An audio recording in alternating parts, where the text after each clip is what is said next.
안녕하세요. 존버스톤TV의 존버스톤입니다. 오늘은 예전에 제가 작전주 시리즈 중 코스9을 했었는데요. 2월 말 이후 변동 내역에 대해서 좀 알아보고자 합니다. 보통 제가 작전주 시리즈는 리뷰를 하지 않는데 이것은 구독자 요청 종목이라서 특별히 하게 되었습니다.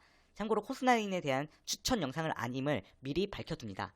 먼저 주요 변동 내역 중에서 제가 2월 말 이후 변동 내역이라고 했으니까 2021년 3월 11일에 백광열 박재우 대표에서 백광열 단독 대표 체제로 변경이 되었는데요. 이거 관련 공시를 보시면 백광열 박재우 각자 대표에서 백광열 단독 대표이사로 바뀌었죠. 변경일이 3월 11일입니다. 그리고 3월 29일에는 백광열에서 또 백광열 최영권 각자 대표 체제로 변경을 했고 의료용 마약류 관련 사업 목적도 추가했고 전기수소차 관련 사업 목적은 삭제를 했습니다.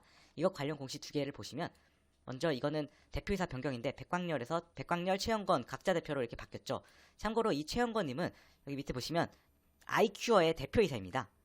그리고 또 다른 공시를 보시면 이거는 사업 목적 추가 부분에 보시면 이게 의료용 마약류 제조, 항정신성 의약품, 약초 재배어, 생명공학 이런 것도 있지만 저는 이런 거에 더 주목을 해서 아이큐어가 의료용 대마 이런 거 하지 않습니까? 그렇기 때문에 이 코스9도 의료용 대마 관련해가지고 같이 신사업을 하려고 하나보다 라는 것을 좀 알 수가 있겠고요. 또 밑에 보시면 사업 목적 삭제에는 전기수소차 관련 사업, 전기차 배터리 재보급 사업 이걸 삭제를 했죠. 그래서 전기수소차 쪽이 아니라 의료용 대마 이쪽으로 좀 갈 가능성이 높지 않나 라고 저는 생각을 합니다. 그리고 4월 30일에는 투자주의 환기 종목으로 신규 지정됐는데요. 관련 기사를 보시면 제목이 거래소 FN 리퍼블릭 시티레스 코스9 투자 주의하세요. 4월 30일자 기사인데 내용을 보시면 한국거래소는 투자주의 환기 종목을 정기 지정 조치했다고 30일 밝혔다 라고 나와있고 밑에 보시면 투자주의 환기 종목은 기업 계속성 및 경영 투명성에 중요하게 영향을 미치는 재무 변수 및 건전성 관련 변수를 고려하여 지정된다. 재무 변수는 유동 비율, 부채 비율, 영업 현금 흐름, 당기 순이익, 이자 보상 배율, 자본 잠식, 매출액 등이다. 질적 변수는 최대주주 변경, 대표이사 변경, 제3자 배정 유상증자, 불성실 공시, 감사 보고서상 계속기업 불확실성 사유 기재 등이 해당된다. 이 코스9 같은 경우에는 최대주주 변경이랑 대표이사 변경이 되게 자주 일어난 기업이어서 아마 이런 것 때문에 지정이 된 것 같습니다. 여기 투자주의 환기 종목에 신규 지정된 상장사는 코스9 나와있죠. 그리고 7월 9일에는 ITS 사업부, 이게 스마트 사업 부문이라고도 하는데요. 여기 물적 분할 승인했고 또 엔터테인먼트 사업 등 관련 사업 목적을 추가를 했는데 여기 물적 분할은 9월 3일에 완료가 되었습니다. 관련 공시를 보시면 임시주총 결과인데 첫 번째가 ITS 사업부 물적 분할 승인의 건 승인했고 정기한 변경인데 여기 밑에 보시면 엔터테인먼트 관련 사업, 영상물 제작, 유통, 판매, 투자업 이런 거를 추가를 했습니다. 그리고 또 다른 공시가 있는데요. 이거는 분할 관련 공시인데 분할로 존속회사가 기존에 지금 상장사 코스9이고 분할 신설해가지고 설립한 게 지인 커뮤니케이션인데 얘네가 정보통신공사 및 유지보수 이런 사업을 하고 있는데 아무래도 이런 ITS 사업부라는 것을 알 수가 있습니다. 또 7월 13일에는 회계장부 등 열람 및 등사 청구 관련 소송이 제기되었는데요. 저는 예전 재무회계 의혹과 관련이 있을 것으로 좀 추정이 되는데 관련 공시를 보시면 이게 회계장부 등 열람 및 등사 청구 이거 소송인데요. 원고 신청인이 김인수님인데 이분을 좀 주목할 필요가 있습니다. 이분은 제가 찾아봤는데 그냥 일반 주주이고요. 제기 신청이 7월 13일자인데 내용을 좀 보시면 이게 확정일로부터 공휴일 제한 30일의 기간 동안 원고에게 피고의 본점에서 그 영업시간 내에 원고 또는 대리인에게 별지기재 서류 및 장부를 열람 및 등사, 이 등사가 사진 촬영 및 컴퓨터 디스켓이나 이동식 저장 장치, 이거 USB죠. 이거에 복사를 포함하게 하라. 이런 식으로 돼 있고 이행 완료 시까지 원고에게 하루당 500만 원의 비율에 의한 돈을 지급하라. 이런 식으로 나와 있고 소송 비용은 피고가 부담한다. 이 피고는 당연히 코스9이겠죠. 여기 원고가 7월 15일 소치자 접수 확인했다고 나와 있었죠. 근데 그 전에 이제 기사를 보시면 코스9 재무회계용 사실 무근 9월 1일자 기사인데요. 보시면 전날 한 매체는 코스9의 전신인 사무엠스 시절인 2018년 모 회사였던 크루셜텍과 매출 거래 의혹이 있다고 보도했다. 이런 게 있었는데 아무래도 코스9 관계자는 이와 관련해서 감사인으로부터도 아무런 문제가 없었다는 답변을 받았다. 해서 이게 아니다. 회계적 의혹과 관련해 사실 무근이라고 밝혔다라고 했죠. 그런데 이거 관련해서 아마 이 분이 좀 소송을 한 것이 아닌가라고 생각을 하고요. 이 공시는 소치하 공시죠. 7월 15일에 판결 결정인데 이거는 소치하를 다시 한 겁니다. 그런데 또 특이한 거는 5일 뒤에 7월 20일에 또 같은 소송을 제기를 했어요. 공시를 보시면 일단 관할법원은 인천지방법원, 부천지원인데 똑같습니다. 인천지방법원, 부천지원이고 이거 똑같은 회계장부 등 열람 및 등사 가처분 신청서 이거 청구 내용 보면은 똑같고요. 이게 7월 20일이고 또 8월 13일에 소송이 또 취하가 됐습니다. 보시면 이거 소취하죠. 또 8월 13일에. 그리고 또 특이한 거는 11월 22일에 또 같은 걸로 소송을 제기를 했어요. 그러니까 세 번째 소송을 또 하는 거죠.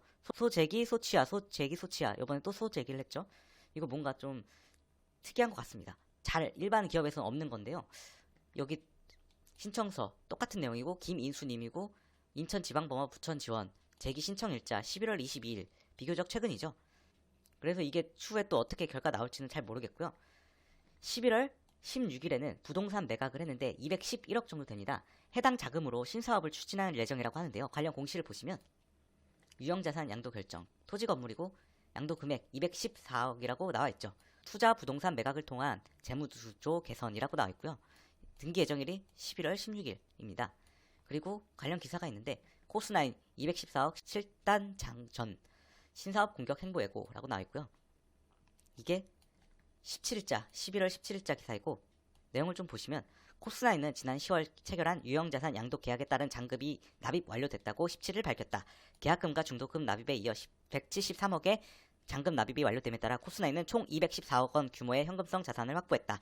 이에 따라 최근 성장성과 수익성을 갖춘 회사들을 대상으로 신사업을 검토하며 최종 후보군을 좁혀가고 있다는 것이 회사 측 설명이다. 그러니까 신사업을 하려고 하는 모양새죠. 그리고 12월 23일에는 주주총회에서 엔터테인먼트 사업 등 관련 사업 목적을 삭제 예정인데요. 이거 관련 공시를 보시면 이게 먼저 공고를 보시면 일시가 11월 23일 아직 미도랬습니다. 지금 촬영일이 11월 13일이거든요. 이때 할 예정이고 또 여기 목적사항 기재 이걸 보면은 정관이 뭐 삭제건인데 저는 이 중에서 밑에 엔터테인먼트 관련 사업이랑 영상문 제작, 유통 판매의 투자업 이거 삭제 좀 주목을 했습니다. 왜냐면 여기 아까 보시면 위에 7월 9일에 엔터테인먼트 사업들 관련 사업 목적 추가를 했는데 이때 사업 목적 다시 그거를 삭제할 것이라고 나와 있잖아요. 공시를 다시 보시면 아까 엔터테인먼트 관련 사업하고 영상물 제작, 유통 판매의 투자업인데 다시 보시면 이거 두 개를 삭제를 하는 것이죠. 그러니까 이거 관련 사업은 하지 않겠다라는 의도를 알 수가 있습니다. 그리고 밑에는 제가 전환사채 발행 내역 이런 것들을 정리를 했는데요. 뭐 지금 남아있는 것만 정리를 했습니다. 17, 19, 20, 21회 이렇게 딱 4개 남아있고요. 전환가액은 1200에서 1400원대로 이렇게 있고 시가 하락에 따른 조정 한도는 다 500원이고요. 지금 전환 청구가 불가능한 거는 21회 이거 빼고는 나머지는 다 전환이 가능합니다. 이 중에서 20회 같은 경우에는 아이큐어가 발행 대상자 명에 나와있죠. 이 최대주주고요. 그리고 제3자 배정 유상증자는 사실 많은데 2월 말 이후에는 유증이 없기 때문에 제가 여기다가 적어두지 않았습니다. 그리고 지금 12월 13일날 주가가 1170원이라고 나와있는데 이게 장중이라서 바뀔 수가 있습니다. 잠깐 차트를 보시면 지금은 또 1155원으로 바뀌었죠.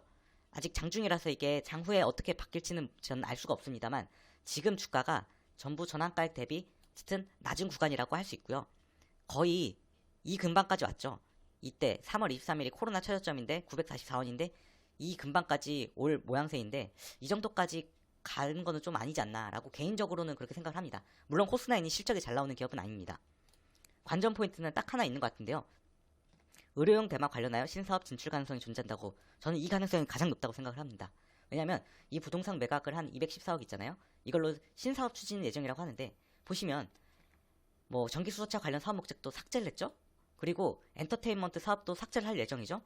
그리고 보시면 여기 아까 제가 말씀드렸던 것 중에서 의료용 마약류 관련 사업 목적 추가했잖아요. 그리고 아이큐어가 마침 의료용 대마 사업도 하고 있고 아이큐어가 최대주주이기 때문에 코스나인도 아마 이거 관련해서 새롭게 신규 사업을 추진하지 않을까라는 가능성이 가장 높아 보입니다. 이상으로 코스나인에 대해서 2월 이후 공시 내역에 대해서 추적을 해보았습니다. 시청해주셔서 감사합니다. 여러분의 구독과 좋아요는 영상 제작에 큰 힘이 됩니다.